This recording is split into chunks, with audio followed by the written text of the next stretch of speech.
ලොකුදුවගේ ගෙදරට වී හිටියා බොහෝ කල්. එහෙ ඉන්නා හැම දෙනාට මාව ලොකු බරක්. මැරෙන්න මොහොතකට කලින් උඹේ ළඟ ටිකක් තියාගන්න පුළුවන් නම් පුතේ ලොකු පිනක්. තව ටික කාලෙකින් මම නැදේ පුතේ මාව ගිහින් දාන්න එපා වැඩිහිටි නිවසේ.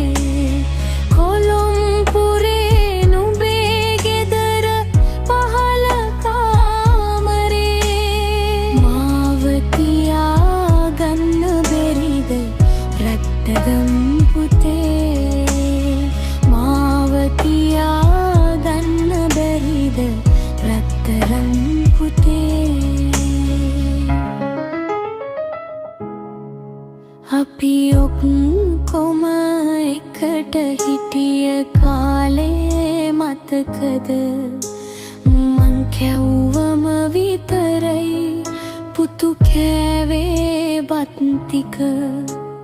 සංකාව වගේ පුතේ ඔයා නොදැක්කමු.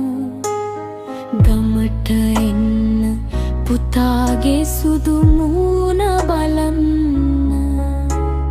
තව ටික කාලෙකින්